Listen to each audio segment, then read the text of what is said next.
Sus años de experiencia en política internacional y abogacía forman un balance de calibre mundial que les da licencia para analizar los asuntos principales de nuestra nación y el mundo. El abogado Armando Valdés y la abogada María de Lourdes Guzmán están en Radio Isla 1320. Esto es Sobre la Mesa. Buenos días. Bienvenidos y bienvenidas a Sobre la Mesa, hoy con Ivonne Lozada en sustitución de Armando Valdés, hoy lunes 24 de abril del 2023, y hoy se sientan a la mesa el ex senador José Yello Ortiz Daliot y el ex representante Víctor García San Inocencio para conversar sobre los temas importantes del día. Está el estatus, está una propuesta de extender el tren urbano hasta el centro de convenciones. También más adelante nos visita el licenciado y amigo Gerardo Toñito Cruz para conversar sobre las enmiendas al Código Electoral. En el último segmento nos visita la representante Sol Higgins para hablarnos de algunas propuestas legislativas y a ver qué es lo que está pasando allí, porque saben que la cosa está bien candente en la Cámara de Representantes. Todo eso y más en Sobre la Mesa, el mejor análisis de tus mañanas. Son las 8 y las 7:59 todavía. Los asuntos del país tienen prioridad, por eso llegamos a poner las cartas sobre la mesa.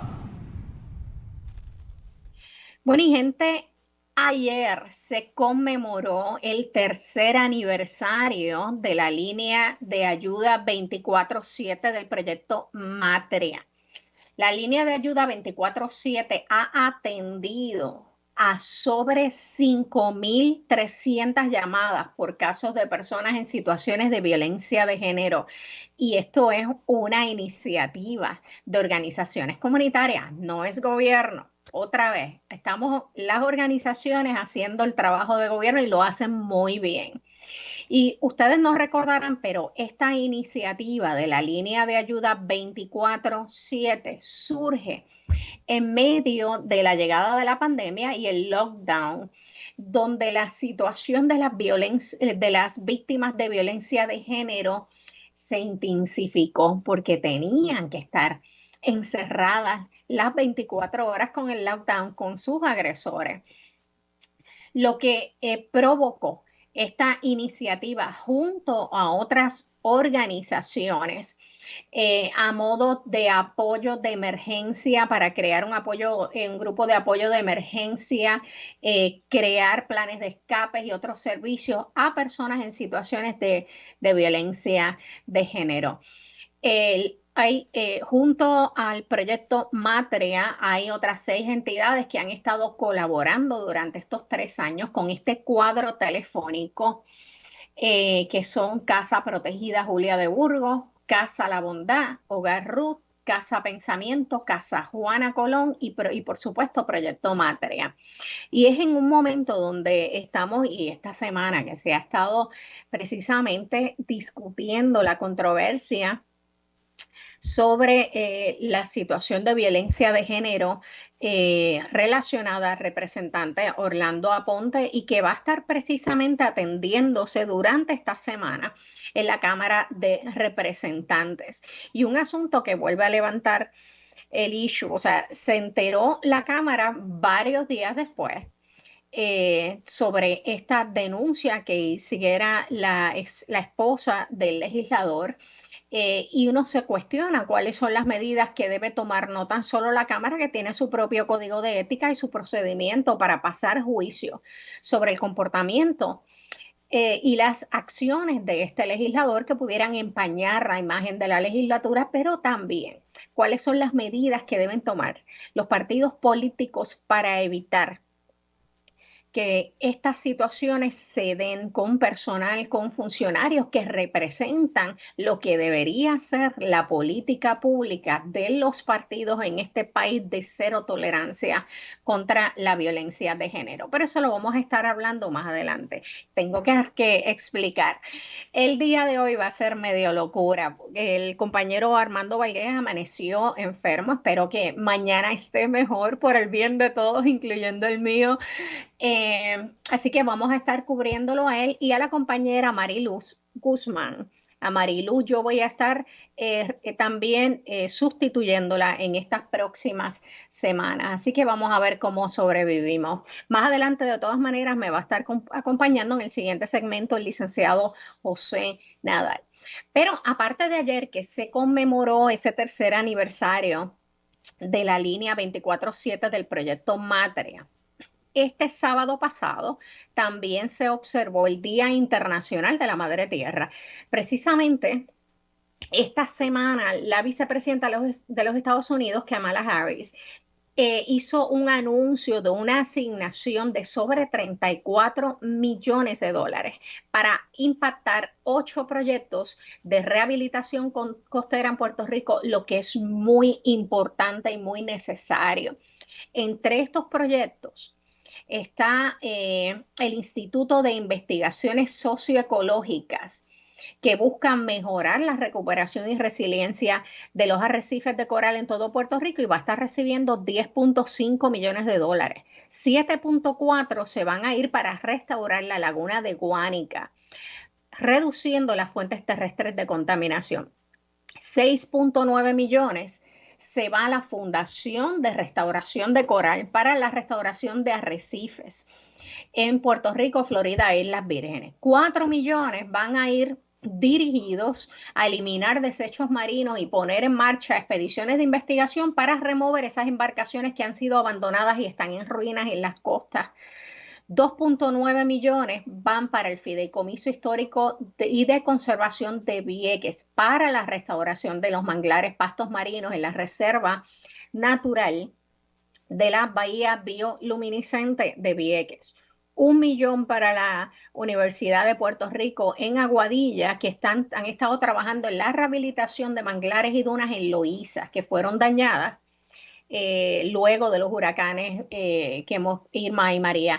1.3 millones para la coalición Promesa de Franklin para su proyecto Body Corps, que también están trabajando en el hábitat costero de Guánica, Cabo Rojo y la Bahía Jobos.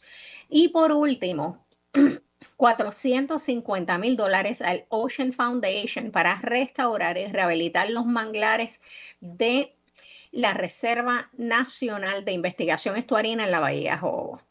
Muy buenas noticias, por un lado extraordinario, pero por otro lado no tan buenas. O sea, ayer la directora ejecutiva del programa del estuario de la Bahía de San Juan, Brenda Torres Barreto, exhortó a la ciudadanía que tenían que permanecer fuera de la playa del condado debido nuevamente a una descarga de aguas pluviales.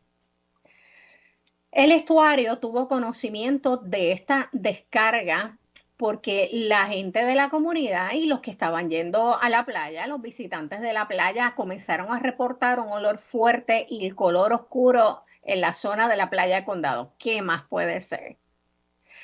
Pese a que obviamente la ciudadanía lo primero que dice, mira, esto es de agua sanitaria, la descarga que afecta la playa se debe a una expulsión de aguas acumuladas en el alcantarillado que recogen un sinnúmero de desperdicios que incluyen material orgánico en descomposición. Se tapan las alcantarillas, llueve, se desbordan y ¿a dónde van a terminar? A nuestras playas. Nada más y nada menos que es una de las playas una de las áreas más turísticas. Obviamente esto es terrible para las comunidades que viven en este sector y para el turismo, ni hablar del impacto ambiental que esto tiene en nuestras costas. Y hoy voy a aprovechar la oportunidad que tengo a José Nadal Power, que fue senador de San Juan, y también al ex senador Yeyo Ortiz Daliot, para que nos hablen un poco de esto. Esto no es nuevo y es vergonzoso además que tengamos a nuestras comunidades por décadas viviendo con este problema que parece que nadie ha podido resolver. Pero bueno, una de estas otras propuestas, esta semana también en San Juan, la Autoridad del Transporte Integrado ATI comunicó que está evaluando la extensión del tren urbano desde la estación del Sagrado Corazón en Santurce hasta el centro de convenciones en Miramar. Este proyecto que lleva ya más de casi 2 décadas, desde que se inauguró el tren urbano, con las críticas que se inauguró por lo costoso que era en un momento donde el país quizás no estaba en la posición económica, fiscal, para poder asumir proyectos de esta envergadura. Por un lado eso, por otro es que el impacto que tenía el tren urbano y que tiene, porque lleva 20 años en esas, en términos de la extensión que cubre, pues son bien altas, ¿no? Así que son muy pocos. Es muy bajo el tráfico de pasajeros que tiene el tren urbano precisamente porque las rutas son muy limitadas y no necesariamente responden a las necesidades de un sistema de transportación público masivo cotidiano, ¿no? Pues ¿qué hace la gente en términos cotidianos? Ir a trabajar, ir a atender diligencias con gobiernos, con médicos, ir a compras también, pero ir a un concierto en términos cotidianos o ir a parisear, pues no, esa no es la necesidad primaria. Eso no quiere decir que no se haga. Yo creo que el tren urbano sí tiene una necesidad de responder a precisamente esas necesidades básicas, del que no tiene el transporte propio para movilizarse en una ciudad, pero también atender el congestionamiento que suele darse en ciudades metropolitanas, que afectan a la calidad de vida, que afectan al ambiente, y un poco agilizar la dinámica de vida de los ciudadanos en su vida cotidiana, como les dije, en su ruta al trabajo, en su ruta a la escuela, en la universidad, al médico, hacer sus gestiones diarias. Así que, pues uno ve, y fue lo que pareció en un momento, fue que es que me acuerdo también como el molino de viento, Dios mío, la torre de energía eólica que habían puesto cerca del vertedero, en un lugar donde no tenían ningún impacto, porque no había, en términos del viento, y yo nunca he visto eso funcionar. Eso está ahí como que yo no sé cuántos millones de dólares costó esa torre eólica, pero parece más que nada decorativa y una proyección de relaciones públicas de que estamos progresando, pero la realidad es que no. Y eso pasa un poco con el tren urbano. Está ahí y parece ser una mera proyección de que vivimos en un país del primer mundo cuando sabemos que no es así.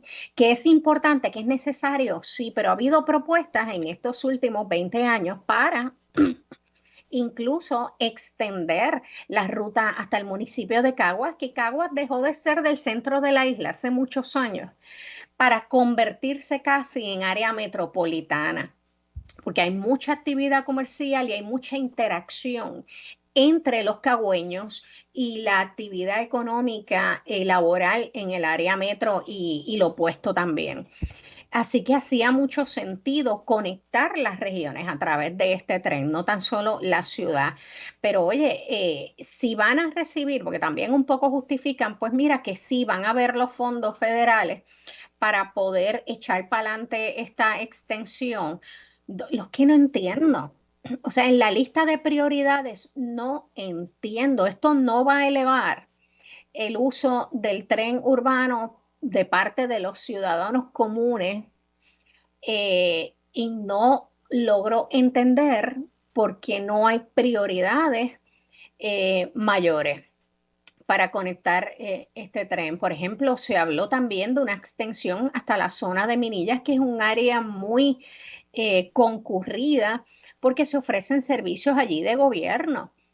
Y también es un área complicada por el tráfico, que haría muchísimo sentido conectar a Minillas con el tren urbano.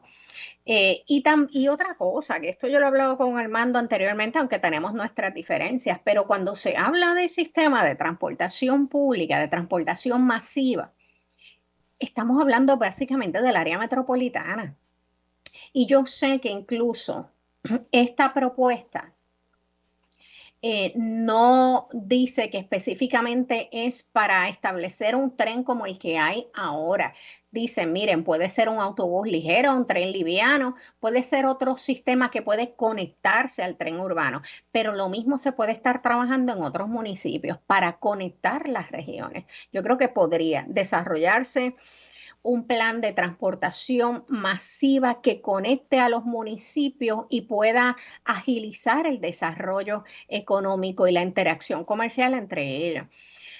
Y no limitarnos a las propuestas de transporte masivo que son importantes. En el área metro sí son importantes y urgentes porque por la densidad poblacional que hay en el área metropolitana, pero no nos podemos limitar ahí. Así que volviendo, me parece que es que hay un issue de prioridades. De todas maneras, la Administración del Transporte Integrado, ATI, ha habilitado una página web para que los ciudadanos puedan comentar con relación a esta propuesta de extender el tren urbano hacia el centro de convenciones.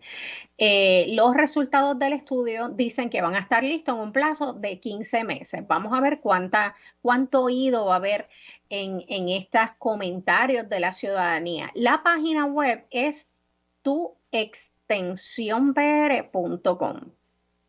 ¿Ok? Tuextensionpr.com, así que lean sobre la propuesta y les invito a que comenten con relación a la misma. Pero bueno, ¿qué más ocurrió durante esta semana?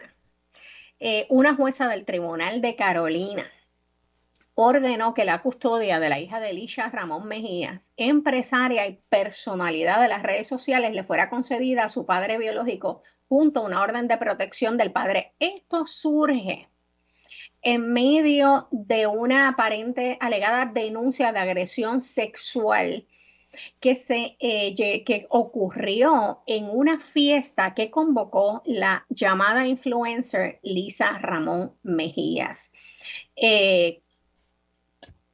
Lisha, déjeme ver, es una joven que comenzó, como le digo, una joven madre conocida inicialmente porque vendía jugos naturales en las redes y porque tuvo un enfrentamiento con la justicia hace meses con relación a su hija. Ella invitó a través de las redes sociales, recientemente la semana pasada, a sus seguidores a acudir a miles de seguidores, a cientos de miles de seguidores, porque esta joven tiene 300,000 seguidores. Los invita a una fiesta en un Airbnb en Carolina, donde iba a haber pues música y bebidas alcohólicas. Como les dice, ella adviene a la fama luego de que el Departamento de la Familia intentara removerle permanentemente a su hija hace unos meses atrás y ha ganado miles de seguidores en sus redes, transmitiendo en vivo detalles de su vida, de su negocio, de la crianza de su hija, como si se tratara de un reality show. Pero yo creo que esta joven, ciertamente, esto de los reality, de lo de influencer, de los lives, de la fiesta, del protagonismo, se le ha salido de control. Y yo les tengo que admitir que esta cultura de los influencers y el se vale todo no la puedo asimilar muy bien. A mí me parece que la autoestima no se está construyendo de estos jóvenes, no se construye a base de logros ni reconocimiento, sino que se construye a base de likes. ¿Cuántos seguidores tú tienes? Ahí está la autoestima crecida. ¿Cuántos likes tienen tus publicaciones? Pues ahí en eso se basa la autoestima. Ay, yo tengo tantos seguidores. Y la gente un poco estos personajes comienzan a volverse emocionalmente dependientes de ese like, de la aprobación del otro, de los demás, alimentado esto por la necesidad de reconocimiento y de aprobación de ego. En lugar de, fíjense, la necesidad de reconocimiento en lugar de la necesidad de conocimiento y proyectarse a partir de ahí, del conocimiento. Así que cada día, todos los días, eso me incluye a mí, entramos a las redes sociales y se eleva esta excitación que les da a cada vez que hacen una publicación solo por la necesidad de saber cuántos likes vamos a tener. Y es un círculo vicioso, una conducta que se va intensificando. Aquí termina el programa, voy a darle share, vamos a ver cuánta gente lo vea. Y somos seres ciertamente influenciables o manipulables, a los que también nos gusta influenciar y manipular cuando tenemos un papel protagónico. Y surge esta necesidad de un liderazgo falso, quizás que no siempre es positivo. Así que estas estrategias utilizadas por algunos llamados influencers de generar impacto a través de escándalos o polémicas puede dar muy buenos resultados en términos de que vas a tener muchos likes, pero también puede ser un arma de doble filo que puede perjudicarle a la persona y a la familia. Y es que, gente, las redes sociales no tienen sentimientos. Hoy te convierten en una estrella y mañana te están hostigando y te están destruyendo, invadiendo la privacidad que tú misma decidiste abandonar. Esto, obviamente, la pandemia tuvo mucho que ver en el alto consumo del contenido en redes sociales. Para muchos, cualquier tipo de campaña o estrategia tiene como objetivo generar la interacción, ya sea que hablen bien de ti o mal de ti. Lo importante es que hablen. Así es el mundo de la farándula. La cultura del morbo y el amarillismo termina siendo una especie de shortcut, de forma fácil y rápida para muchas personas que desean ser famosos y tener seguidores. En esta cultura de los influencers se vale todo por un like. Pero bueno, ahora nos vamos a una pausa. Cuando regresemos se integra el programa el licenciado y ex senador José Nadal Power. Así que no se vayan. Pues regresamos a Sobre la Mesa por Radio Isla 1320.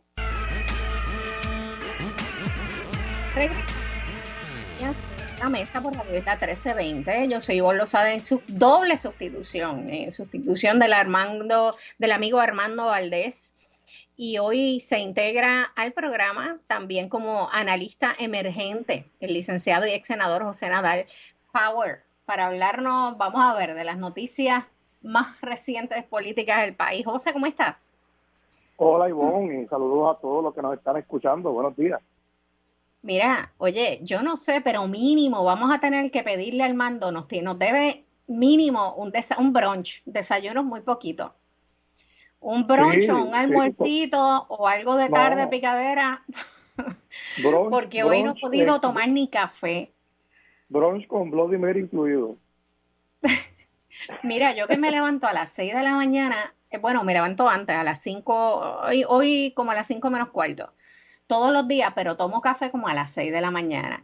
Así que hoy, bueno, me entero que tengo que sustituir, ya yo voy a estar sustituyendo a Marilu Guzmán en las próximas semanas, pero también tenía que sustituir a hoy Armando, así que no pude tomar café porque mira, arranqué a ver qué era, vamos a ver qué es lo que hay durante el día para poder cubrir como se debe a nuestro compañero y amigo Armando.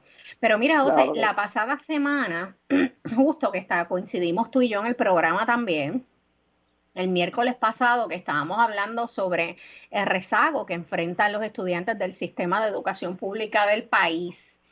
Y casualmente, y no sé si viene en reacción a buscarle propuestas, a identificar propuestas para mejorar el sistema de educación pública, ayer se reseñó una visita de integrantes de la Junta de Supervisión Fiscal que visitaron precisamente una escuela charter, la Escuela con Causa Rosalina Caraballo de Guaynabo, que es una escuela charter que ha probado ser muy exitosa. Correcto, vi esa noticia, me llamó mucho la atención. Esta escuela, está en Guaynabo, pero es en la periferia de Cataño, ¿no? Una zona bien pobre, ¿no? Del área metropolitana. Y era de las peores escuelas en términos de desempeño durante años, ¿no? Había un problema allí de deserción escolar, de absentismo, y una moral baja, ¿no? Por el piso estaba pues el ánimo, ¿verdad?, de la comunidad escolar. Y hace unos años, pues Caras con Causa, una entidad sin fines de lucro, pues se asume, se hace cargo de la administración de esta escuela. Y el giro que ha dado ha sido dramático. Ahora esta escuela tiene un índice de aprovechamiento de los mejores en Puerto Rico. Ha sido un cambio de 180 grados. La comunidad está integrada también, ¿verdad?, de lo que sucede en la escuela. Esto es por allá, por el barrio Amelia de Guaynabo. Y ahora, pues, mira, tienen hasta un equipo de oratoria que se gana premios por su excelencia, cosas que eran impensables en esta comunidad escolar hace años atrás. Y lo importante es que sigue siendo una escuela pública, gratuita, pero fíjate cómo esta entidad ha transformado eso, ¿no? Cómo lo que habíamos hablado el miércoles pasado, cómo sacar la escuela de la burocracia, del Departamento de Educación, de repente pues logra esa mejoría. Y yo creo que estos modelos deben multiplicarse, y al parecer eso es lo que la Junta está evaluando, ¿no? Buscar cómo esto puede convertirse en el modelo en Puerto Rico para de una vez y por todas arreglar, mejorar el sistema educativo público. Mira, yo creo que yo te voy a decir personalmente, en términos generales, yo no apongo a la educación y a las escuelas charter. Lo que pasa es que ha habido una tergiversación de lo que es el modelo charter, porque aquí piensan que hay un solo modelo charter y no es así. En Estados Unidos hay modelos charter que han probado ser muy exitosos y hay otros que son un fracaso. Claro, pero y hay me preocupa que... que hay escuelas charter, unos modelos que han fracasado, y en parte es porque son con fines lucrativos, ¿no? Son compañías que vienen a lucrarse de la educación pública. En estos casos estamos hablando de entidades sin fines de lucro, entidades que son fundaciones cuyo único propósito es el mejorar esa escuela, no es para que nadie se lucre, que es lo que hay que diferenciar.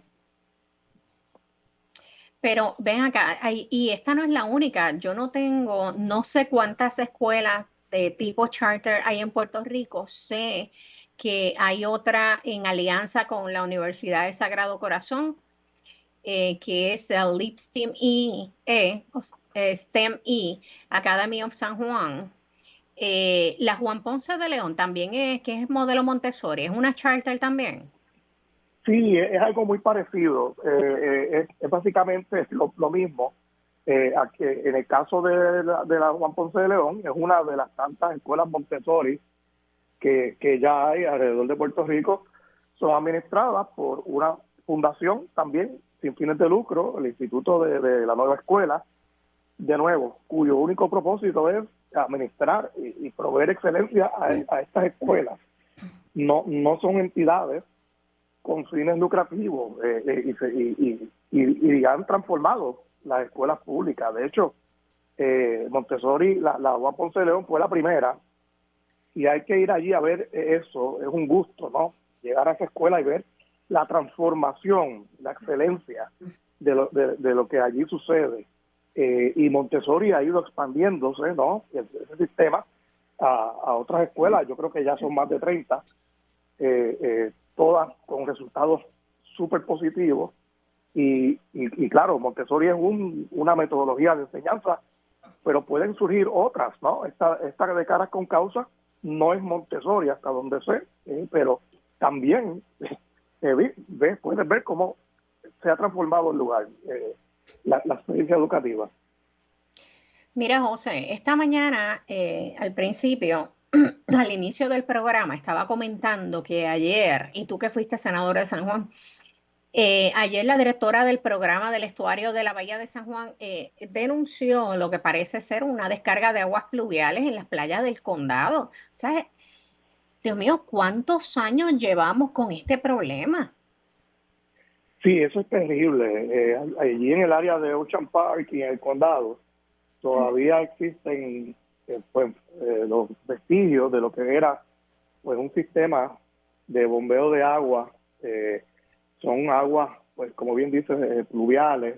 Cuando llueve mucho y el sistema se sobrecarga, pues ese exceso de agua va a parar al mar a través de estos sistemas.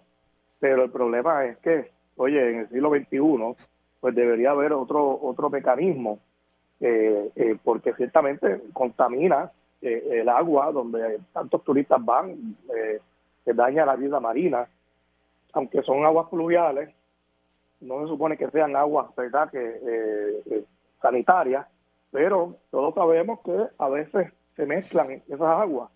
Si hay bueno, que se tapan las desborde, alcantarillas y se desbordan. Claro, así es, si hay algún tipo de desborde de agua sanitaria y se mezcla con agua de lluvia, pues eso va a parar aquí, a la playa.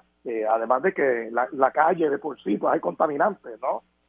Aceites y cosas que se mezclan con el agua de lluvia y llegan al mar, y yo creo que aquí pues la Agencia Federal de Protección Ambiental debe tomar cartas sobre el asunto y el Departamento de Recursos Naturales, porque no puede seguir así ese sistema. Yo creo que ya es hora de modernizar, ¿no?, lo que son las descargas, no solamente por el tema turístico, etcétera, sino porque es un issue de salud, ¿no? Es turístico, comunitario, de salud y ambiental también. Correcto. Es un tema ambiental. Recordemos que es una zona por donde hay arrecifes de coral. De hecho, hay un esfuerzo ahora de ver cómo se restaura ese arrecife, se mejora para proveer mayor protección a la playa de Ocean Park, que todos sabemos tiene un problema muy grave de erosión, y parte de lo que hay que hacer es comenzar, ¿no?, por acabar con estas descargas que dañan los arrecifes, sin duda alguna. Digo, yo no sé cuál es el costo de esto y por qué ha sido tan difícil atender esta situación. De hecho, yo también comentaba que esta pasada semana, un poco con la nota del Día Internacional de la Madre Tierra, que la vicepresidenta Kamala Harris anunció precisamente una asignación de más de $34 millones para 8 proyectos de rehabilitación costera. Algunos que tienen que ver con atender y restaurar unas zonas para reducir precisamente las fuentes terrestres de contaminación. Así que no entiendo por qué este asunto todavía no acaba de resolverse.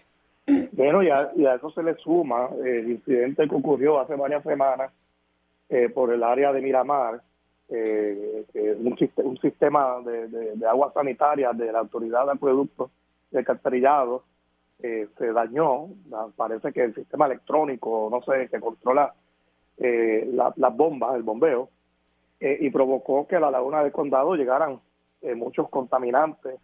Y de nuevo, es un área donde hay arrecifes, donde hay hierbas marinas, allí viven manatís, y esas descargas llegaron allí. Imagínate entonces, pues cuando eso se combina con estas descargas pluviales en las playas del condado y Ocean Park, ¿no? Esto es una situación pues que debe ser atendida, ¿no?, con prioridad. Esa asignación que menciona es muy importante, la que anunció Kamala Harris, va dirigida a control de erosión costera por todo Puerto Rico, incluyendo Vieques y Culebra, restauración de manglares, incluyendo la bahía de Jobo, La Palguera, pero también tiene que atenderse esto. Yo estoy seguro que tiene que haber disponibilidad de fondos federales para atender este tema de descargas, porque hay programas para eso. Sí, sí. Federal. Bueno, José, no te me vayas, porque hoy estoy solita aquí en esta hora, así que regresamos, nos tenemos que ir a una breve pausa, pero regresamos luego de la pausa con el licenciado José Nadal Power. Así que no se vaya. Estamos aquí en Sobre la Mesa por Radio Isla 1320. Regresamos. días sobre la mesa por Radio Isla 1320. Yo soy Ivonne Lozada, en sustitución del amigo Armando Valdés. Y hoy me acompaña también el licenciado y ex senador José Nadal Power. José, estuvimos hablando sobre la situación de la descarga de aguas pluviales y no pluviales, sanitarias, pero también esta semana se propone la administración del transporte integrado, propuso la extensión o está evaluando la extensión del sistema de tren urbano desde Sagrado Corazón hasta el distrito de convenciones en Miramar. Y claro, esto se da en un contexto donde la realidad es que ha habido una merma significativa en la utilización del tren urbano por parte de los pasajeros, pero muchas de estas críticas es porque no les resulta práctico la utilización, precisamente por los puntos de conexión que quizás no están vinculados o no tienen mucho que ver con su vida cotidiana. Así que no sé dónde tú estás parado con relación a esto, y no estoy diciendo que no sea un punto de conexión el distrito de convenciones, pero en este momento no creo que deba ser la prioridad. ¿Qué te parece a ti? Mira, aquí hay varios asuntos, ¿verdad?, que deben ser atendidos. Lo primero es que un sistema de transporte de tren que solamente tiene una línea, ¿no?, como el tren urbano, pues difícilmente va a ser muy atractivo para las personas, porque en realidad pues no hay interconexión, no el tren no llega a donde la gente desea llegar. Claro está, se ha fallado, esto también coincide, ¿verdad?, con la crisis económica que hubo la década pasada, pero se ha fallado en proveer densidad poblacional en las áreas donde para el tren urbano, que era parte del plan original. En Atorrey se supone que se hicieran unos proyectos de vivienda alrededor de la estación Roosevelt.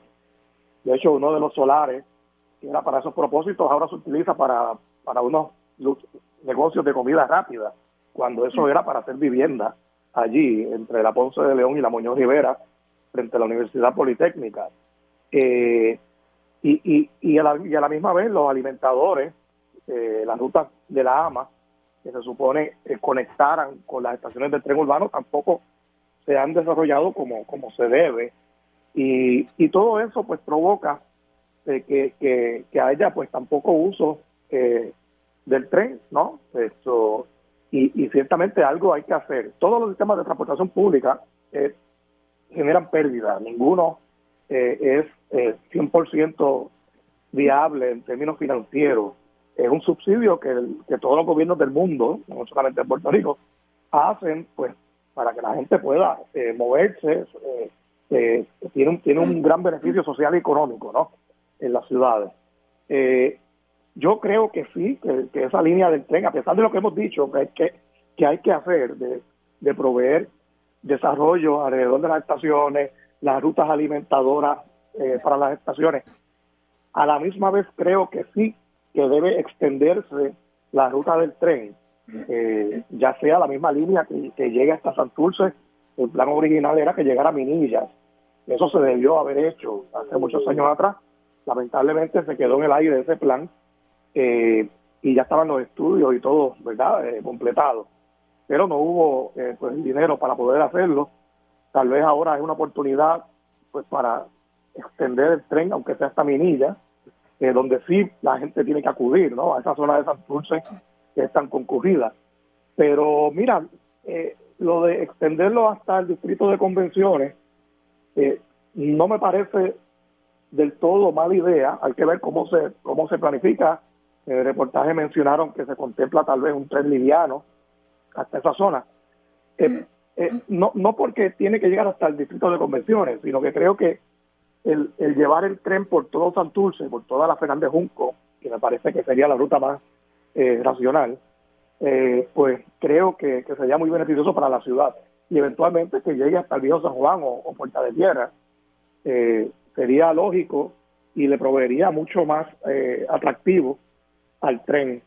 Mira, nuestros vecinos en la República Dominicana, en la capital, Santo Domingo, tienen un sistema de metro que ya tiene más de una línea, ¿no? Que interconecta como una X, ahora mismo, el mapa del tren. Y, y hay que ver la cantidad de gente que utiliza ese metro. Es increíble lo atractivo que es. Le ha dado un giro tremendo, positivo a la ciudad de Santo Domingo. Y los planifican seguir expandiendo. Y yo creo que, pues, oye, pues nosotros también podemos hacer lo mismo.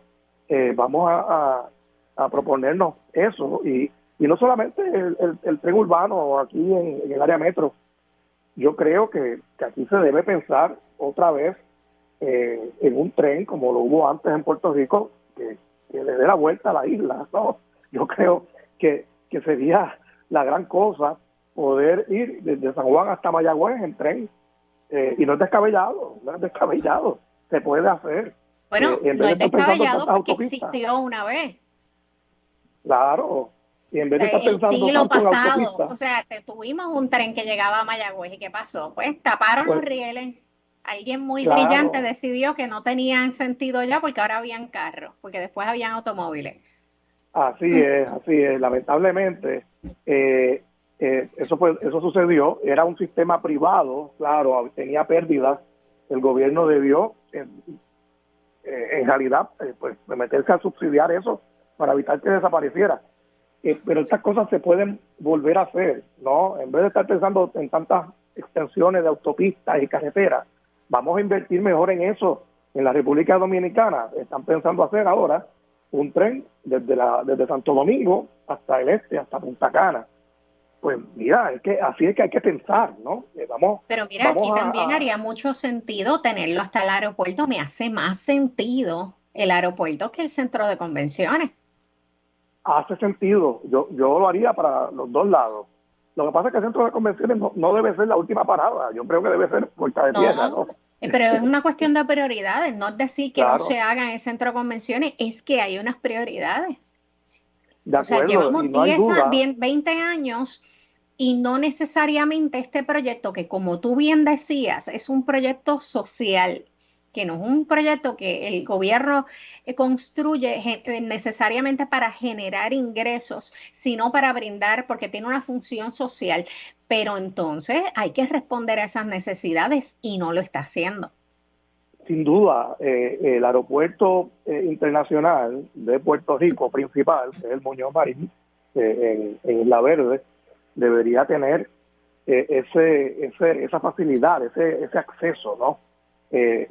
A un sistema de transporte público, porque la realidad es que uno llega al aeropuerto o quiere ir al aeropuerto y no hay un sistema público confiable que te lleve hasta allí. Sé que hay una ruta de la AMA que pasa por el aeropuerto, pero quién sabe con qué frecuencia, y mucho menos la gente sabe por dónde se coge la guagua, ¿no? En dónde. Exacto. Así que eso no es como si no existiera, ¿no? Esa ruta. Mira, yo ni lo sabía. Sí, yo lo sé porque la he visto pasar por allí, por el aeropuerto, y hasta lo he comentado. Mira, hay una guagua de la AMA que pasa por el aeropuerto, pero la realidad es que no hay una alternativa de transporte público para el que va al aeropuerto o para el que llega. Tienes que coger un taxi o pedir un Uber, pero ambos sistemas son costosos, no son para todo el mundo, ¿ves?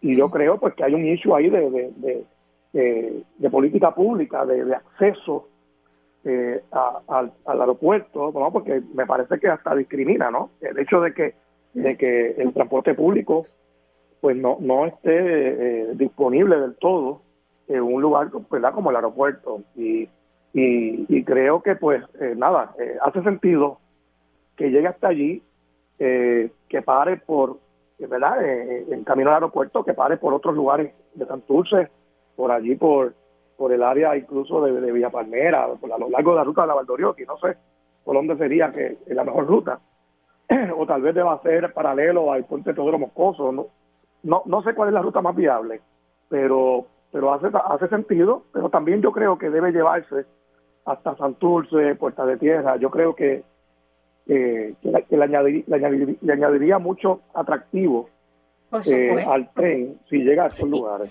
Y conectarlo con los otros municipios, o sea, a nivel de la región, igual que no se quede. Las propuestas de transporte público más de transportación masiva no se pueden quedar en el área metropolitana. Hay que salir y conectar a los distritos. Y eso tiene que tener algún efecto definitivo. Ay, Virgen, se nos ha ido el tiempo. Debe tener un efecto en términos de las finanzas, del desarrollo económico de los municipios.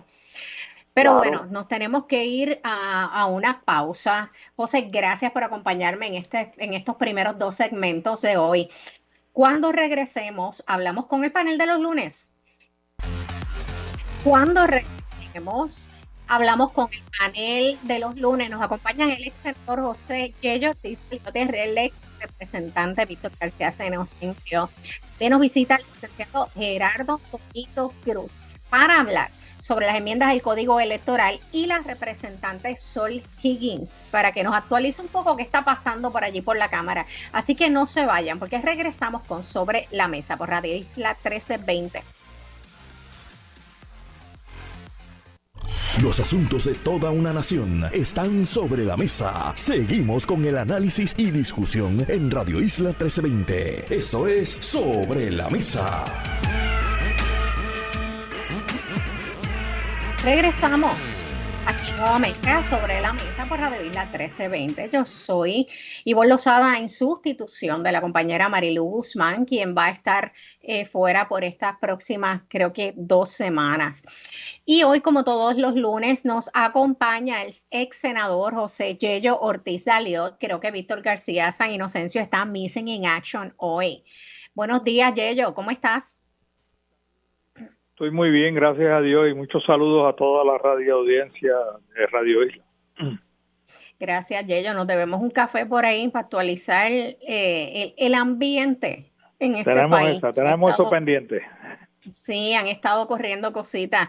Pero bueno, mira, algo que ocurrió la semana pasada, y como dice Charles Benador, que yo no sé yo no he hecho el conteo todavía, pero él dice que por lo menos vamos como por 150 medidas que han sido presentadas en el Congreso de los Estados Unidos en torno al estatus de Puerto Rico en lo que va de historia, y evidentemente pues no han tenido muchos resultados. Pero nuevamente, como viste, se radicó básicamente el mismo proyecto que fue aprobado en la pasada sesión de la Cámara de Representantes Federal en torno al estatus, que en ese momento era el 8393,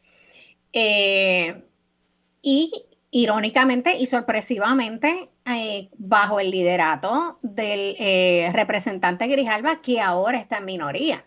O sea, ¿qué tú le ves, qué futuro tú le ves a esta medida cuando ya, sé que ha habido unos avances con relación a unos issues que se han tocado y nunca se habían tocado anteriormente, y quizás es la primera vez que avanza habiéndose aprobado la versión anterior en la Cámara Federal?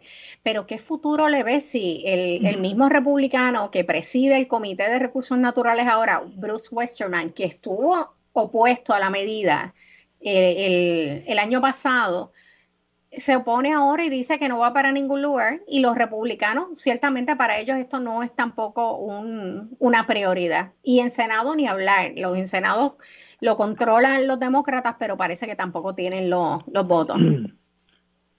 La actitud de los republicanos en la Cámara lo que te refleja es el gran fracaso de la comisionada residente Jennifer González en poder adelantar su causa principal, porque ella dijo que cuando salió electa que iba a crear una crisis.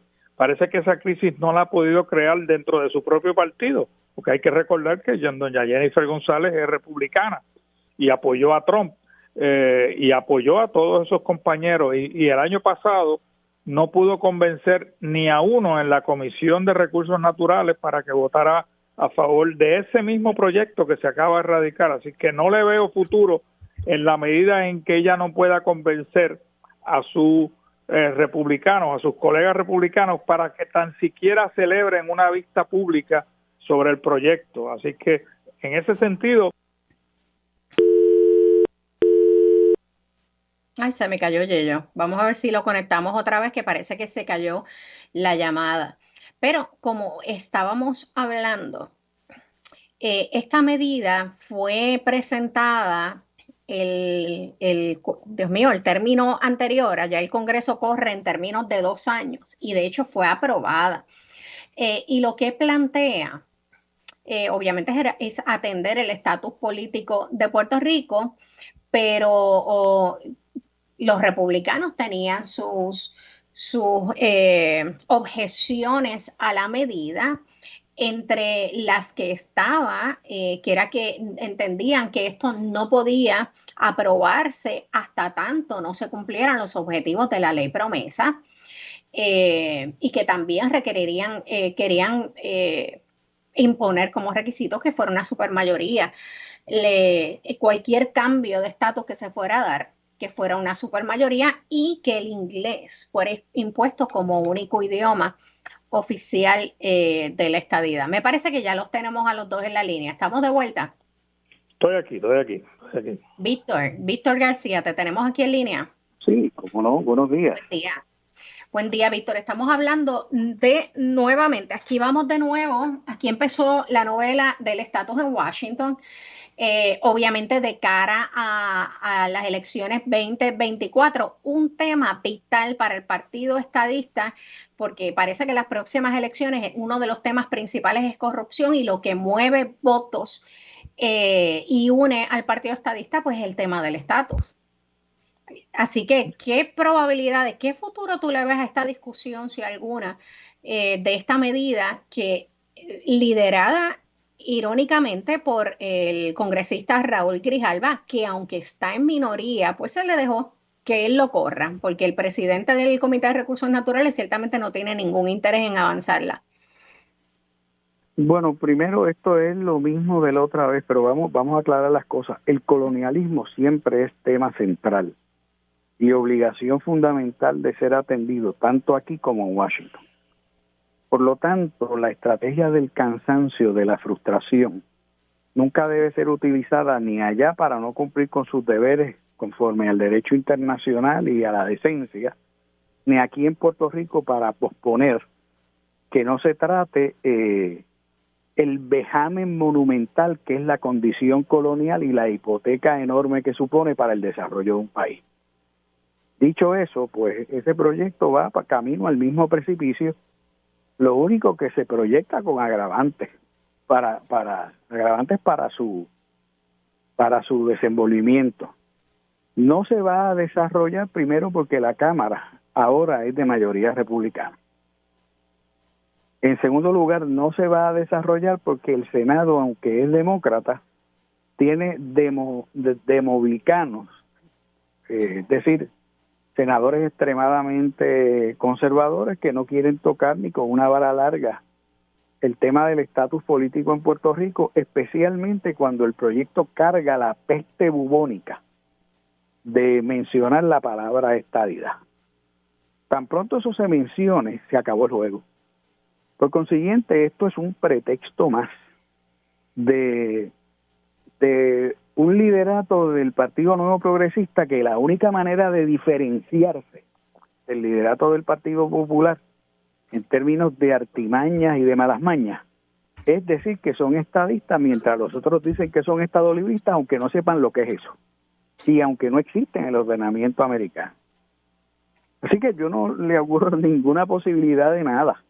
Sobre el tema de la corrupción, como tanto el Partido Popular como el PNP están impare delicti, eso es por las mismas vías empatados, en un empate tétrico en casos de corrupción, pues yo vislumbro que ninguno de ellos va a mencionar la soga en casa del ahorcado, porque a la primera soga que mencionen aparecen más cables que en el puente atirantado. Así que por lo que vislumbro, los temas de quienes son ahora mismo opción en Puerto Rico, es decir, el 50% que ya no vota o simplemente no ha votado nunca por el PNP o el PPD, el tema del momento y los temas del momento para ellos ciertamente van a seguir siendo la corrupción, el colonialismo, el desarrollo económico, la falta de oportunidades, la inequidad y el sistema brutal que se ha establecido y se ha mantenido en Puerto Rico por 125 años, donde tanto PNP como Partido Popular son simples intermediarios alfombreros que le sirven de alfombra al capital y al modelo económico americano. Víctor, yo puedo entender y justificar, Yello, para que me contestes esto también, la línea de que la lucha en contra del colonialismo tiene que ser constante y que, bueno, y así es. Pero porque a mí me parece más grande. Porque a mí me parece la corrupción más grande que existe, el colonialismo. Sí, pero hay cosas de las que no se habla y he escuchado muy poco, y es de la estructura económica, la estructura de cabilderos públicos y privados que viven de la discusión del estatus, sobre todo en un año que ya entrando un año eleccionario. Hay oficinas de cabilderos en los Estados Unidos que lo que trabajan es el estatus y que facturan millones de dólares para cabildear. Obviamente, si no hay discusión de estatus, no hay mucho que cabildear. Mientras más discusión, más se factura. Y eso sí tiene un impacto también en lo que son los recaudos políticos. Así que para mí tampoco es una casualidad y esta insistencia. ¿Por qué estamos insistiendo tanto en discutir algo que sabemos que no se va a aprobar cuando ya lo discutimos en este cuatrenio? Ya se votó en la Cámara, no logró pasar el Senado, pero volvemos otra vez.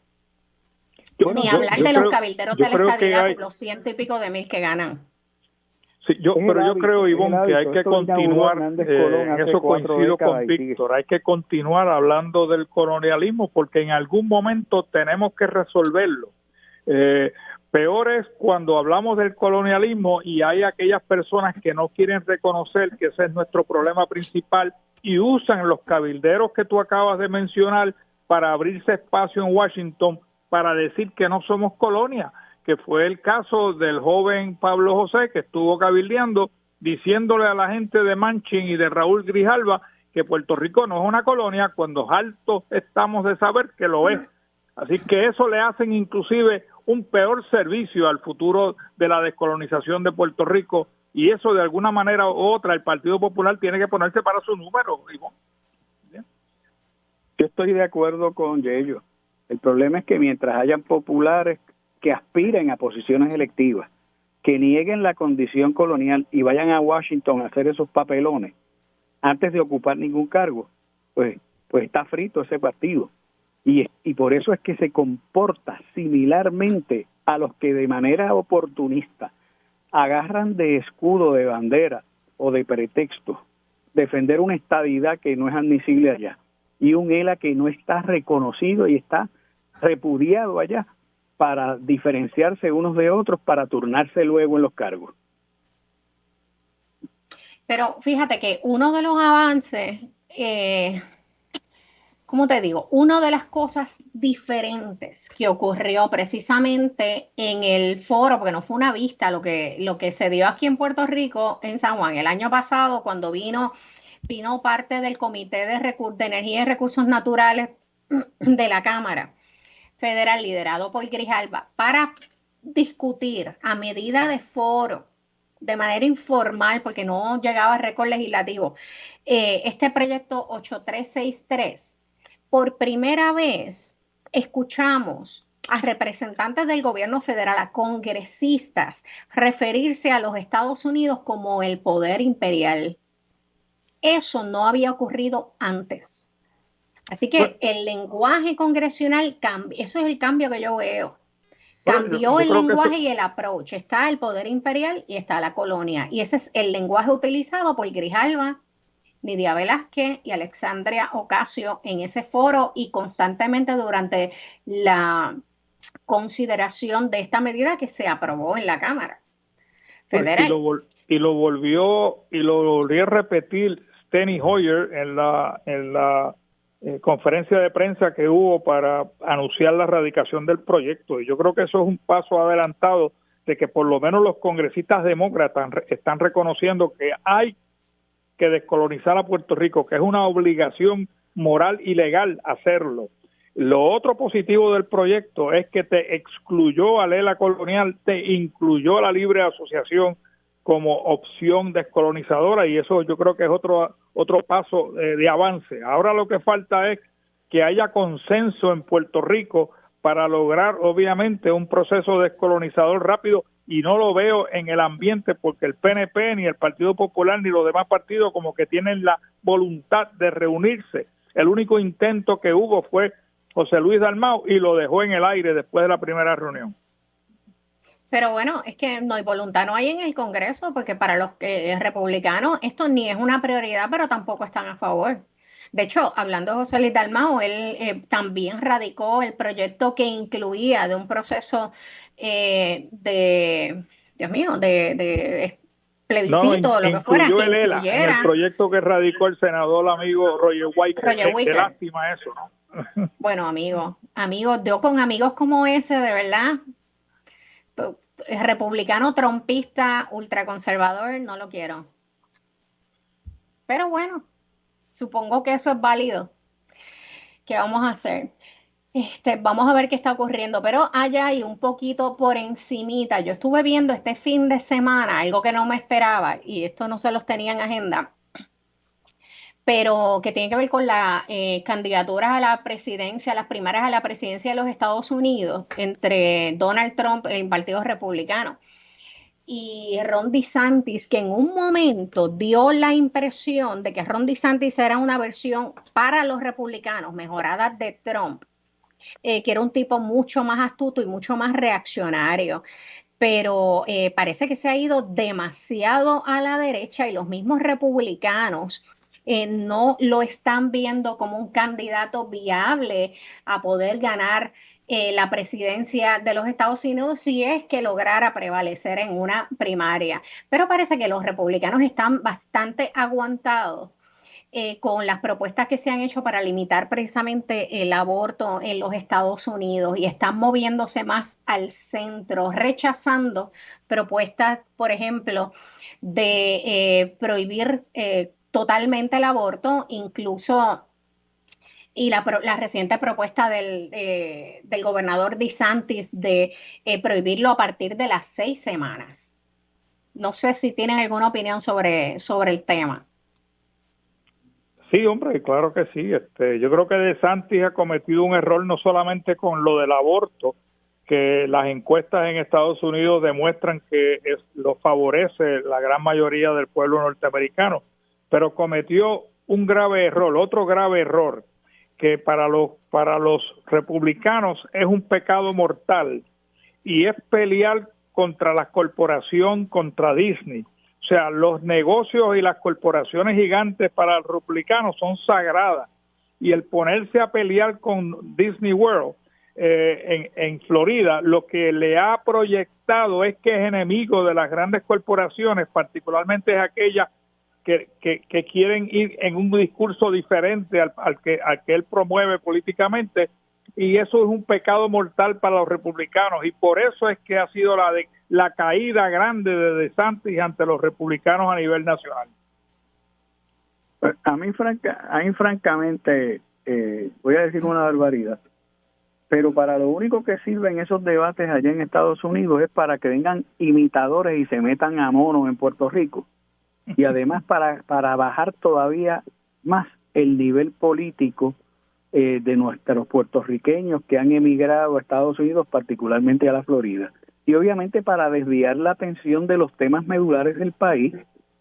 Yo no me voy a cansar de decir que mientras no se haga un modelo de desarrollo puertorriqueño para los puertorriqueños y el país no tenga metidas en las entrañas esta estructura de desigualdad e inequidad provocada en los últimos 70 años por el Estado Libre Asociado y los que han utilizado ese instrumento inventado y esa falsificación para construirle este paraíso al capital americano, mientras no se le meta mano a eso de DeSantis y del otro, eso realmente es para desviar la atención y para que vengan monos imitadores en Puerto Rico a dividirse entre quienes apoyan a DeSantis y a Trump.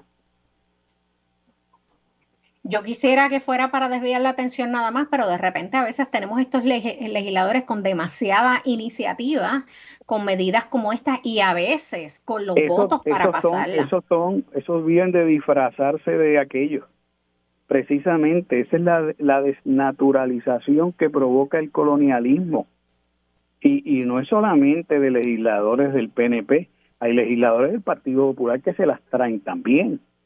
Así que tienen en los dos bandos, porque el colonialismo se comporta así, corroe a todo el mundo y corroe más a los más colonialistas y a los que quieren convertirse en quien los coloniza. Eso es cierto, pero estamos ante otro fenómeno generacional con las generaciones millennials y centennials que son pues generaciones digitales, porque ustedes y yo, aunque yo soy menor que ustedes, para aclararlo, pero nosotros nos crecimos en una generación como una generación análoga, que no había nada de esto de internet. Para mí el internet llegó después de que salí de la universidad. Así que mi mundo, como yo concebía el país y el concepto nación y comunidad, era a partir de una experiencia análoga y era lo que yo podía vivir, lo que veía. Entonces el concepto de frontera para las generaciones nuevas es muy distinto al que nosotros generaciones análogas tenemos. Muy diferente. Incluso el sentido de identidad, porque ellos hacen comunidad de una manera muy distinta a nuestras generaciones a través de las redes sociales. Así que ese concepto varía. ¿Cómo puede esto afectar? Claro, y la falta de memoria histórica de lo que ha sido la historia de Puerto Rico en términos de su relación con los Estados Unidos, que las nuevas generaciones no las conocen. Entre eso y el no me importa y mi experiencia con el mundo es una distinta, como yo creo que eso debe tener algún efecto sobre incluso la discusión del estatus y asuntos de política pública social que discuten los republicanos ahora. Claro que lo tiene y nos obliga a meter el dedo en la llaga cada vez más, porque la llaga digital o análoga, generacional o intergeneracionalmente, nos ataca a todos y va a afectar más sus efectos a esas generaciones que tú llamas más jóvenes. Ahora, lo que es deprimente es lo que pasó, que comentamos aquí tanto Yello como yo, como Pablo José, este muchacho caído en el paracaídas genético de la política, hace las afirmaciones que hace sobre el Estado Libre Asociado y no le importa pasearse como el gran paladín del colonialismo. Eso sí que es una vergüenza y una contaminación digital para las nuevas generaciones. Eso sí que es una contaminación. Por eso es que hay que estar diciéndolo y por eso es que hay que estar advirtiendo, cuidado. O sea, estar en una generación distinta no da derecho a abrazarse y a agravar los disparates del pasado. Él está haciendo la transición de digital a análoga. En reverso. Sí, él va en el reverso. Claro.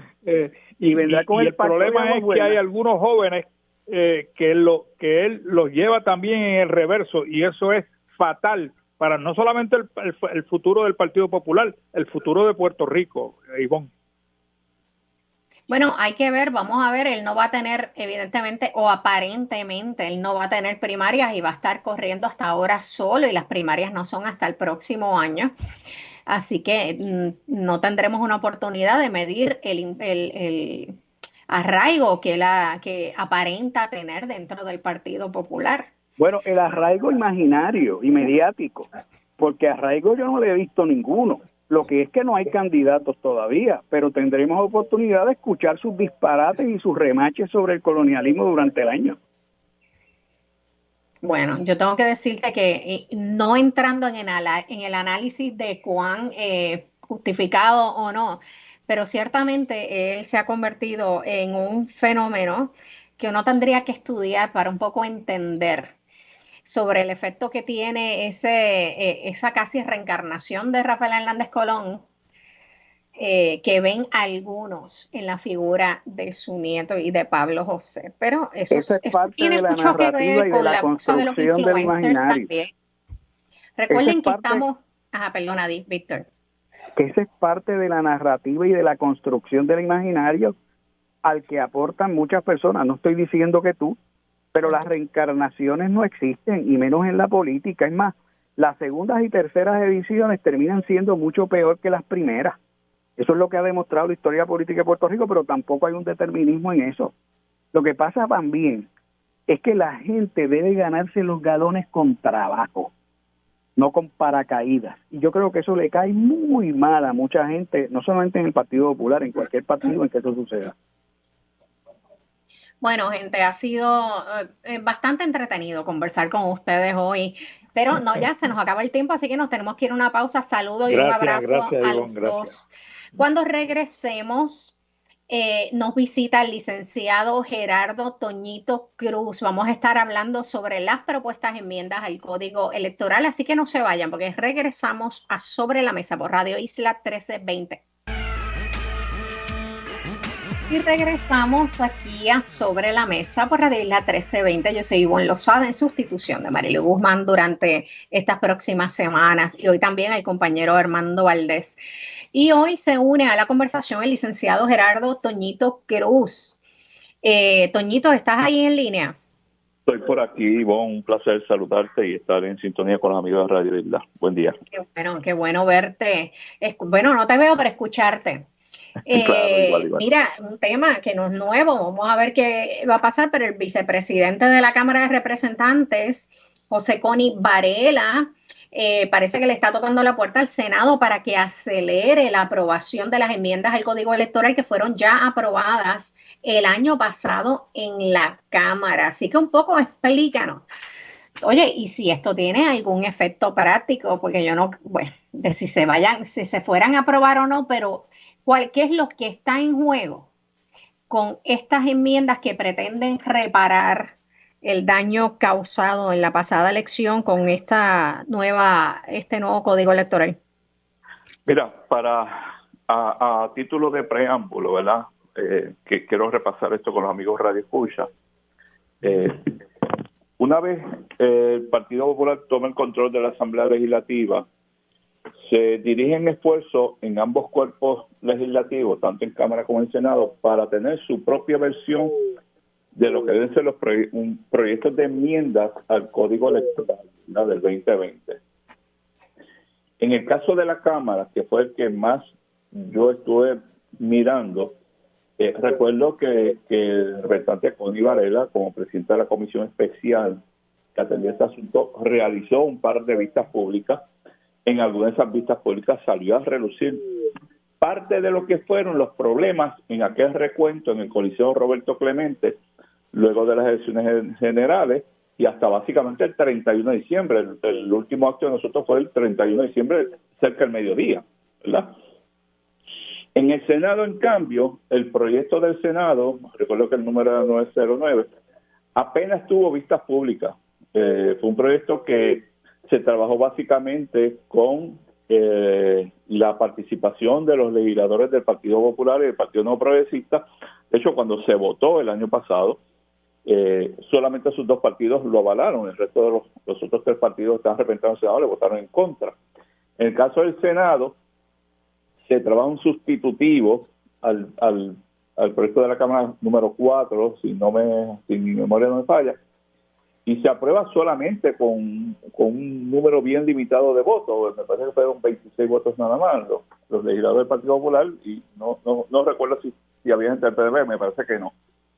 Así las cosas, esos proyectos chocaron, pero yo te tengo que decir, Ivonne, número uno, yo le tengo poca fe a que algo se pueda aprobar de la Asamblea Legislativa, algo que realmente cambie sustancialmente lo que fueron los problemas principales, ¿verdad?, que trajo este código. Número dos, y si se aprobara algo entre Cámara y Senado, yo creo que, y ya el PNP como que lo ha adelantado, ninguna versión que no cuente con el aval de los comisionados del PNP tendrá futuro en las manos del gobernador, Pedro Pierluisi, ¿verdad? Así que yo tengo poca, por no decir ninguna fe, que tengamos un proyecto realmente saludable para los procesos electorales. Y te voy a mencionar 2 o 3 temas para no agotar la paciencia de los amigos. Tú recordarás, en lo que se refiere a la administración del presidente, de la figura del presidente, ese código cambió todo eso, ¿verdad? Antes ese presidente lo nombraba el partido que obtuviera los mayores votos para gobernador. Bueno, con el aval de los populares en el Senado, se dejó la versión que dice el código que eso, quien lo nombra es el partido que más votos íntegros saque en la elección general siguiente. Bueno, la última vez que el Partido Popular sacó más votos íntegros que el PNP fue en la elección de Sila María Calderón en el 2020. Llevamos 12 años sin que el Partido Popular pueda obtener más votos íntegros. Aníbal salió gobernador, Alejandro García Padilla salió electo gobernador, pero no superamos en votos íntegros al PNP, lo que significa que con el aval del Partido Popular le estamos dejando en manos a la Comisión Estatal de Elecciones la dirección de ese organismo. Uno.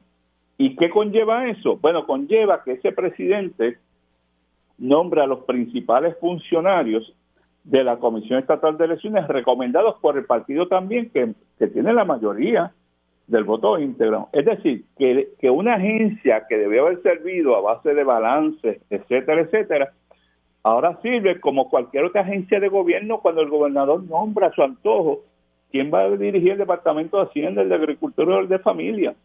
Es decir, que perdimos toda aquella imparcialidad que se veía antes en la comisión, eso se perdió esta vez con el aval del Partido Popular. Pero si vamos a los asuntos más directos relacionados a lo que es, ¿verdad?, el tema electoral, pues mira, yo te tengo que decir, aquella interpretación que data de la década del 80 y las luchas que dio Héctor Luis Acevedo sobre la intención del voto del elector, todo eso el Partido Popular lo abandonó en el proyecto del Senado 909 porque lo dejó idéntico como lo plasmó el PNP en el 2020. Es decir, en algunas circunstancias miraremos la intención del elector y en otras declaramos nula la papeleta ab initio, sin hacer mayores determinaciones de esa papeleta. Esa manera incongruente de pesar el voto del elector, yo no tengo ninguna duda que provocará otra vez algunos casos en los tribunales, y alguien tiene duda cómo se resolverá al final esas controversias. ¿Alguien tiene duda, verdad, de cómo se va a interpretar? Pues yo creo que era innecesario, ¿verdad?, haberle cedido tanto espacio al PNP. Y a mí me parece, al final del día, y cito en esto algunas expresiones de los comisionados del Partido Popular, que es que como no tenemos el voto de la posición de gobernador, lo más que se pudo haber hecho era esto. Bueno, yo pienso distinto. Yo creo que si se hubiese investigado, y te dije al principio que Connie Varela empezó, pero nunca terminó una investigación completa de los acontecimientos a que recuento, habría información suficiente en el pueblo para presionar al gobernador que tenía que ceder más en la consideración de cualquier enmienda al Código Electoral. Pero eso no se hizo, y el gobernador, pues, por eso tú le escuchas decir que ese proyecto él está dispuesto a aceptar alguna enmienda, pero no hay que tocarlo mucho. Pues claro que no, con él ganó. Así que ¿qué necesidad tiene Pedro Pierluisi de cambiarlo? Al contrario. Y termino con esto. Y en lo que se refiere a todo ese mecanismo de voto ausente, ¿verdad?, que es la famosa unidad 77 del voto adelantado, eso quedó intocado.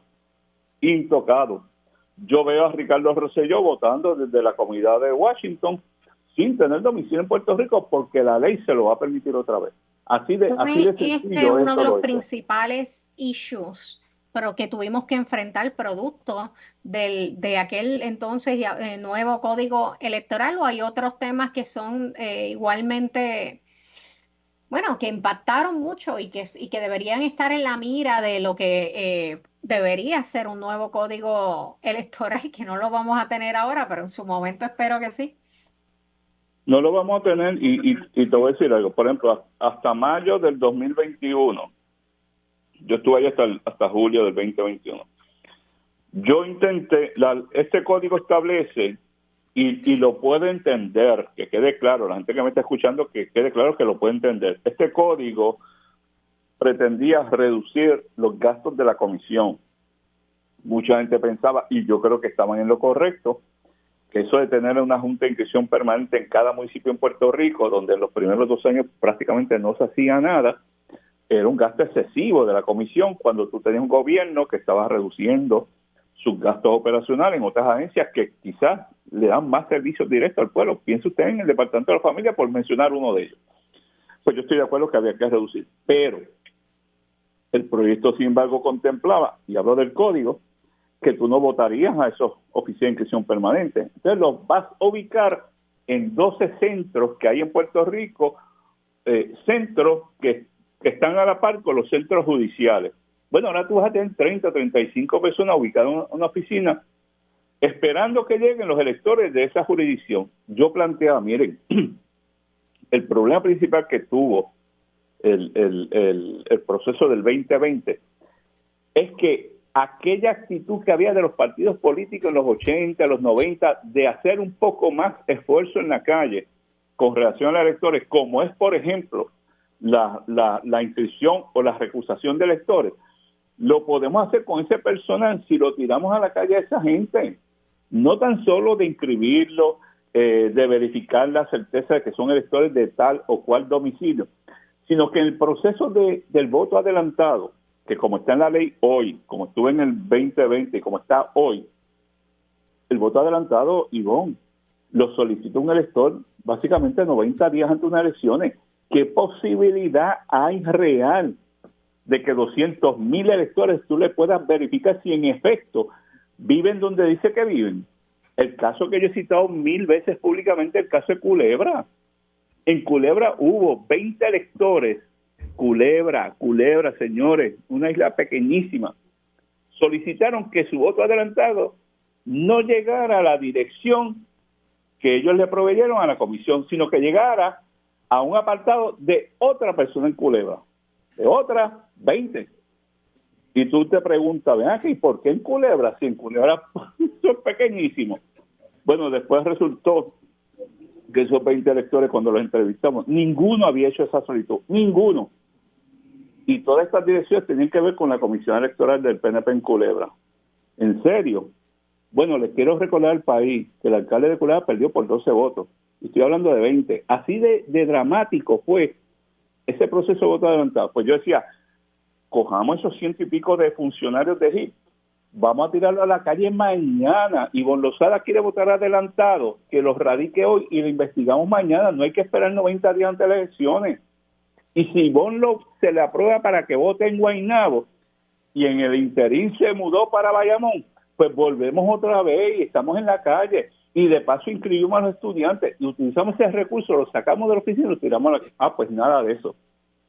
Se cerraron las oficinas de inscripción permanente, se ubicaron estos empleados en 12 centros en Puerto Rico, y yo pregunto si eso es un mejor servicio a la ciudadanía. Realmente no lo es. Así que, vuelvo y te digo, nosotros iremos a un proceso electoral el año que viene, procesos que he dicho en este año en muchas circunstancias y lo repito en este programa, proceso electoral que empieza este año, ¿ok? Este año comienzan las radicaciones de candidatura. Sí. Y usted vaya a ver lo que pase de ahora en adelante. Vamos a ver qué pasa. Yo no tengo muy buenas esperanzas con esto, pero gracias, Toñito, por aceptar acompañarme hoy aquí en Sobre la Mesa. Ahora nos vamos para una pausa. Cuando regresemos, nos visita la representante Sol Higgins para hablarnos de la propuesta para declarar a mayo el mes de síndrome Williams, pero también vamos a aprovechar para hablar de algunas cositas que están ocurriendo en la Cámara. Así que no se vayan, porque regresamos aquí a Sobre la Mesa por Radio Isla 1320. Regresamos aquí al último segmento de Sobre la Mesa por Radio Isla 1320. Yo soy Ivonne Lozada y he estado en sustitución hoy de la compañera Marilu Guzmán, quien va a estar ausente en estas próximas semanas. Y hoy nos visita la representante Sol Higgins. Bienvenida, representante. Saludos, buenos días a todos. Gracias por la invitación. Bueno, recientemente usted y el representante, junto al representante Jesús Manuel Ortiz, radicaron un proyecto para declarar el mes de mayo como el mes de la concienciación del síndrome Williams, específicamente el 20 de mayo como el Día Nacional del Síndrome Williams en Puerto Rico. Yo tengo que admitirle que es la primera vez que escucho del síndrome Williams, así que si nos puede ilustrar un poco qué tan común es este síndrome y de qué trata. Pues mira, Ivonne, la realidad es que en el momento que el compañero Jesús Manuel me lo presentó, pues me pasó exactamente lo mismo y precisamente para eso son estos proyectos. El compañero Jesús Manuel Ortiz estuvo compartiendo con unas personas y una señora se le acercó y le habla del síndrome Williams, tiene un hijo con el síndrome Williams y obviamente pues él se acerca a mí como presidenta de la Comisión de Salud para erradicar este proyecto y precisamente hacer lo que este proyecto tiene que hacer y que nos conviene a todos los puertorriqueños, ¿verdad? Que es concientizar sobre esta enfermedad. Así que, como bien menciona, se fue erradicado recientemente y nosotros, pues para concientizar sobre este síndrome, pues quisimos radicar este proyecto y a veces las personas piensan, Ivonne, que pues son proyectos que, Dios mío, estas personas no tienen nada que hacer radicando este tipo de cosas. Pues mira, es bien importante porque son proyectos que, como te mencioné, crean conciencia sobre estas enfermedades, sobre estas condiciones, se va educando más a la población sobre estas condiciones y de eso, ¿verdad? Eso es lo más importante, que podamos ir educándonos nosotros para poder entender lo que otras personas están padeciendo. Sí, y estuve leyendo un poco que esto básicamente le puede ocurrir a cualquiera, que aunque pudiera interpretarse como hereditaria, la mayoría de los casos son esporádicos, que le puede ocurrir a cualquiera, sí, y que también hay un impacto en la capacidad de los niños de poder comenzar a desarrollar el lenguaje de manera temprana. Exacto, esto tiene defectos congénitos que son, ¿verdad? Tiene enfermedades genéticas, porque esto es una enfermedad genética, y tiene incluso pues trastornos del desarrollo, y se puede esto descubrir desde que el feto está en el vientre, incluso se puede descubrir desde antes. Si una persona padece la condición, pues tiene una posibilidad de que tenga un hijo con este síndrome. Así que es importante nosotros poder concientizar. Vamos a estar atendiendo este proyecto y poder declarar el mes de mayo como el mes del síndrome de Williams y crear esa conciencia y educar a la población sobre este tipo de enfermedades que se nos parece raras, que nunca la habíamos escuchado antes y que personas que se nos acercan, que para eso nosotros estamos, ¿verdad? Para poder escuchar todas estas necesidades y estas situaciones que padecen los puertorriqueños y que padece la gente alrededor del mundo, que nosotros podamos entender esas condiciones y se puedan atender, y si hay una característica de algún niño, ¿verdad? Alguna persona tenga un bebé que está creando unas características, pues que sepa que estas condiciones existen y que hay que ser atendidas. Yo creo que sí que es muy importante la educación con relación a esta condición y muchas otras que desconocemos. Totalmente. Y a veces es más el porcentaje de personas que padecen de estas condiciones raras, muchas de ellas en el país, y que nos afectan. Así que sí, de que es importante, ciertamente es muy importante.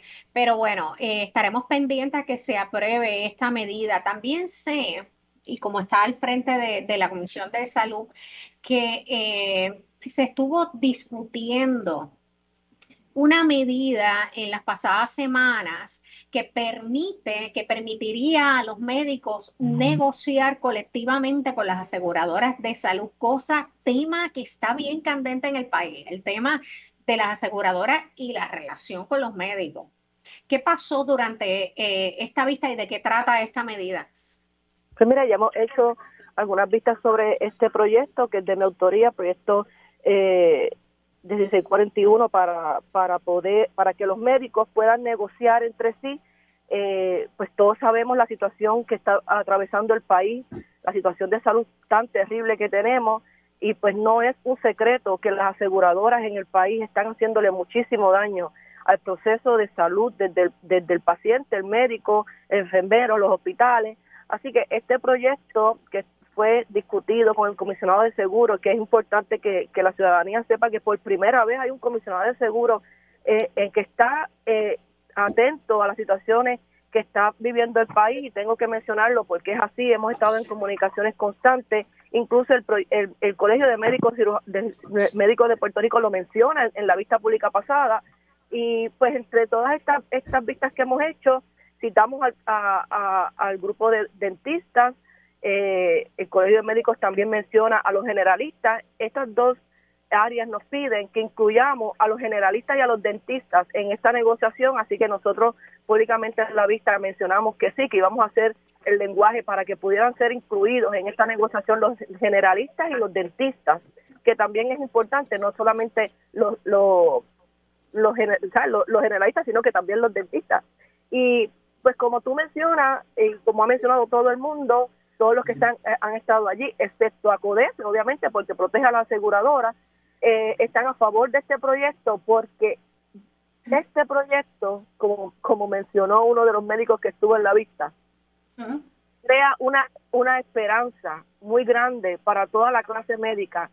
Y no solamente eso, este proyecto, no dicho por Sir Higgins, sino como te digo, dicho por los propios médicos, puede cambiar la historia para bien de lo que estamos viviendo ahora mismo en Puerto Rico sobre los médicos y las aseguradoras. Así que es para que ellos puedan agrupar en sus especialidades y subespecialidades, puedan agruparse y puedan negociar. Ahora mismo una aseguradora le da el contrato a un médico, tómalo o déjalo, ni siquiera negocia, ni siquiera le dice las tarifas, y obviamente eso no se da en ninguna parte del mundo, solamente se está dando aquí en Puerto Rico, y tenemos que acabar con esa situación. Pero representante, ya se nos está acabando el tiempo, y quería en un minuto, que sé que es bien ambicioso, 2 minutos, el representante Aponte mañana va a tener que responder ante el caucus del PPD sobre el alegado incidente de violencia de género del que se acusa. Entendemos que el presidente de la Cámara ya los removió